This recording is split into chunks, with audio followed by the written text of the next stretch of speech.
How you doing? My name is Franklin Cruz. I'm a military veteran and I'm a full-time real estate developer. Still love the military 100%. So I've been on the front page of the newspaper before dealing with our developments, and I've actually sold a couple properties to major developers. Here's a property that we sold to KB Homes, and they named the street after my family, called Cruz Court. You ever want to look it up? 7187 Cruz Court, Lakeland, Florida. Really cool project. Anyway, I've done a whole bunch after that. So the reason for this right now is there's 5 things that I see a lot of landowners that purchase a property, purchase a site, and they are completely not thinking straight when it deals with the property at all. So the main thing that I'm seeing is they purchase a piece of property. I just found out an individual purchased the property. They're into it for $800,000, and I had to tell them the truth of the matter is your property's not even worth $300,000. Because they're not thinking straight when they buy it. A lot of people have no clue about what goes into land. So let me educate you on some 5 things that you need to know before you even think about land. Or if you're getting taught by somebody who says they are a developer or says they know about land, ask them, hey, what are the 3 properties that you purchased dealing with a development? What were the studies that needed to get done on the property? How long did those studies take? What were the approvals and what was the approvals and entitlements of that property? Who was the civil engineer that you dealt with on this property? How did you get funding for the property as well? Like, if they can't tell you details, look, man, they don't know snick, okay, at all. So this individual purchased this right here. This is a conceptual plan. He has this sliver. This is 20 acres. He says, well, you could build 56 units. I asked him, I said, hey, how do you know that? Did you finish the wetland delineation? Here's one thing to learn. Do they have a wetland delineation study? Usually these things are pretty expensive. They can cost from $5,000 to $25,000. Do they have a topo boundary tree survey on the site?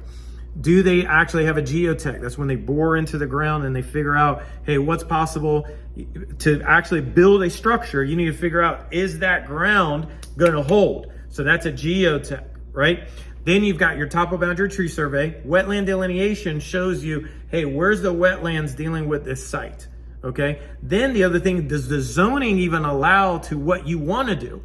Do you have any conceptual plans showing? A conceptual plan is showing, hey, this is what's possible on the site, yes or no?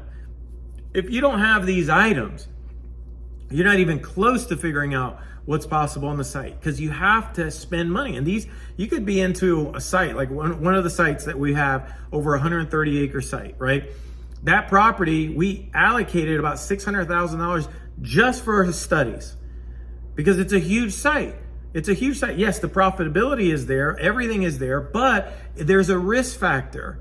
And if a seller who is unrealistic with their pricing, doesn't have any of the studies, now they're asking you to take the risk, that doesn't make any sense. We might as well find somebody who is willing to actually work with us and say, yes, we can make this stuff happen.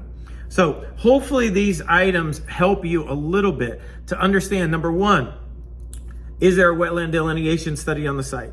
Is there any kind of, is there a geotech on the site? Is there a topo boundary tree survey? Topo, meaning your topographical. Tree, all the trees, right? They actually have to count the trees. Boundary, right? Is there a wetland delineation study done? Or what's the studies done on the property? What's the zoning? Where's the utilities on the site at all? If there's no utilities, now you got to bring in utilities. There's another cost. So these are hopefully some items that will help whenever you're looking at a site or somebody's negotiating with you on a site. Ask them the basics and don't get caught up with, oh, well, I heard that. Man, that doesn't mean anything to me, at all. Like, go outside and see if pigs are flying right now. If that's accurate, then everything that's coming out of your mouth is perfect, right? No, man, that's why you got to get studies done. Just because you stayed out of Holiday Inn doesn't mean that you know that the wetland delineation and the topo boundary tree survey is accurate, and there's no wetlands, there's no sinkholes on your property, there's no active anything on your property. How do you know that? Well, I stayed out of Holiday Inn, man. No, man, it doesn't work like that. What are you talking about? So anyway, hopefully you get something out of this. Bye.